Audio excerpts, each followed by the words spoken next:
Welcome to the show. I'm your host Gurhm, and today I'm taking a look at The Room 4 Old Sins. It was developed by indie developer Fireproof Games, and the franchise actually has a pretty cool history, guys. Its first release back in 2012 was actually a mobile exclusive, but with a ton of success and well-deserved recognition, Fireproof Games has continued putting out new titles and eventually releasing them on PC. I've played all 5 titles, including the VR exclusive that released this year. And by the way, if you have a VR system and like puzzle games, it is a must-buy, yo. It's called The Room, A Dark Matter, and it's running for like $30 on Steam right now, or your regional equivalent. So if you have a VR system, go check that out. I highly recommend it. The Room 4 that I'm covering today also released on PC this year and took me about 6 hours to beat, and is by far the best desktop game in the franchise. And the developer even confirmed that they rebuilt it from the ground up with almost all new artwork, higher resolutions, and new lighting, specifically for the PC version, which had me super stoked to jump in and check it out. So let's go do just that. And don't forget, if you dig what you see so far, hit that like and subscribe button below if you're new to the channel. And let's go solve the mysteries of The Room.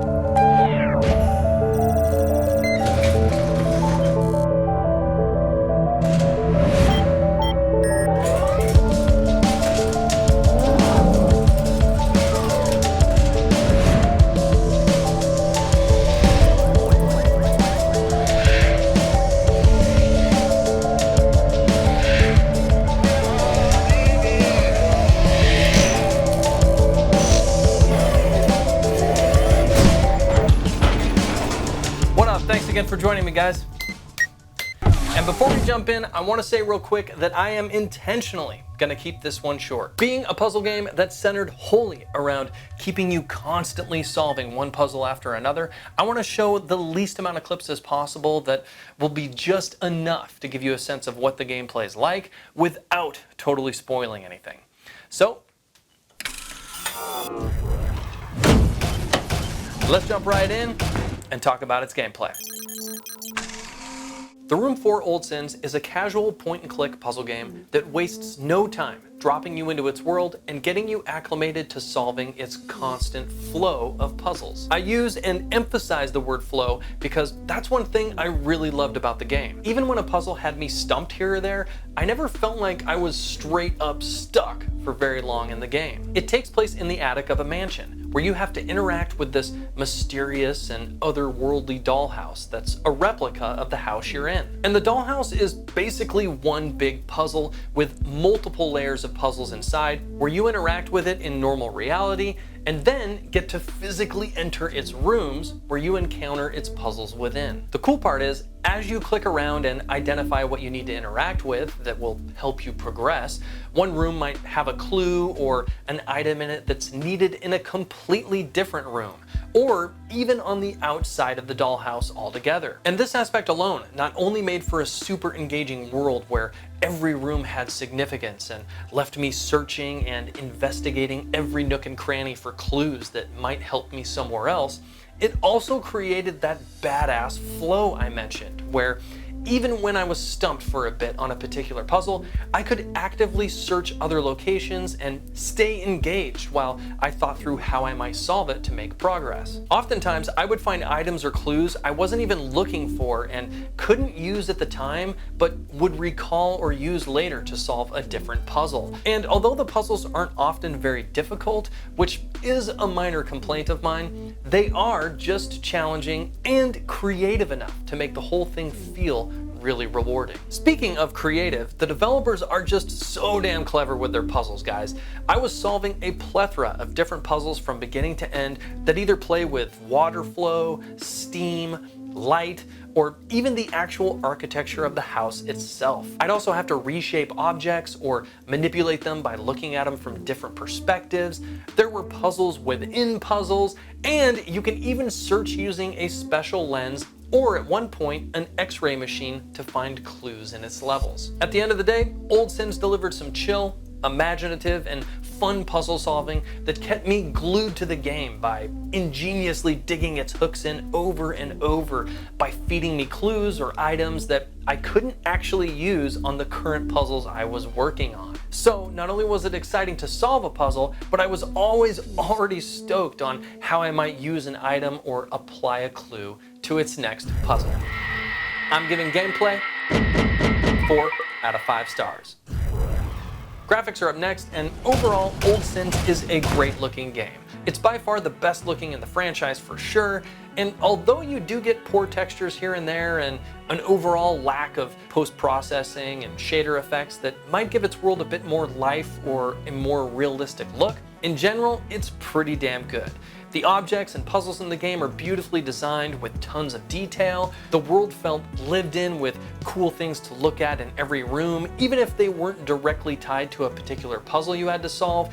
And the overall dark but elegant and worldly but mysterious look really just came across well. I also kept getting some serious MYST and Abduction vibes playing it as well, which was very, very cool. It for sure doesn't break any boundaries and has a lot of potential to wow if they really double down in this category, but every game has continued to look better and better, and you can tell they made a big effort with this one. I'm giving graphics 4 out of 5 stars.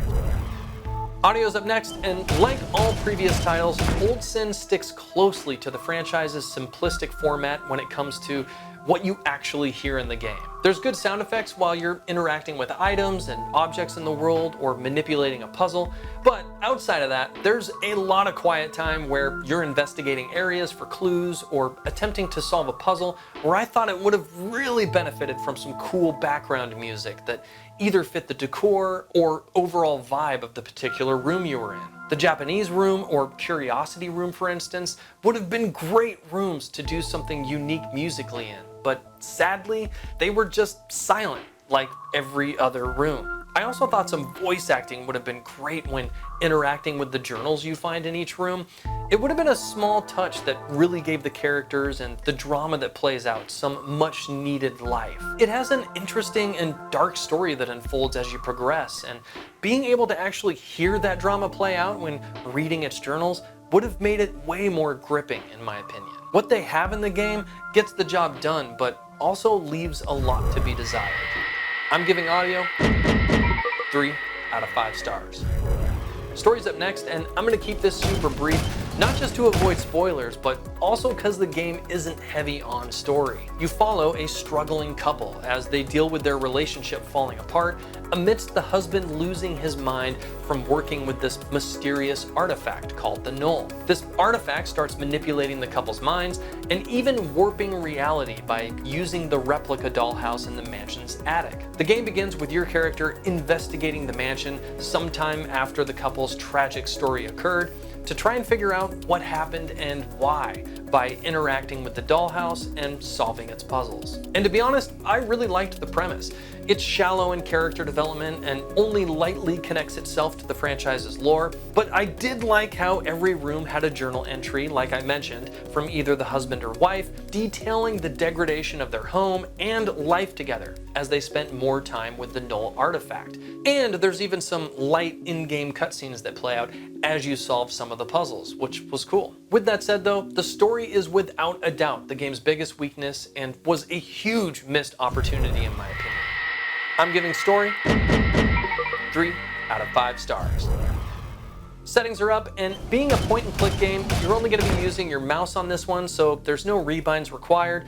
And overall, you get a pretty limited set of options to tweak in the game, but in this case, that's not necessarily a bad thing. So let's check them out. You get a hints option to toggle on and off here, a single volume dial. That works since there's no dialogue or much music. You get a little over a handful of language options and some screen brightness to adjust down here.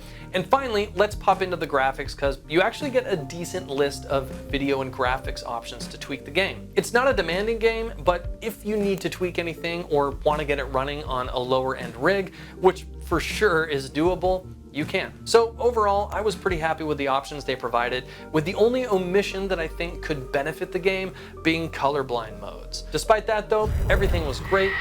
I'm giving settings 4 out of 5 stars. It is final score time.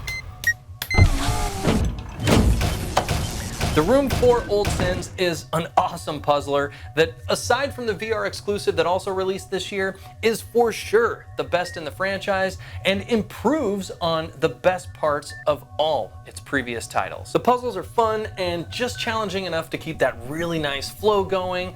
It looks beautiful, and although the story and audio left a lot to be desired, they also did their job just enough to help create its cool, mysterious world.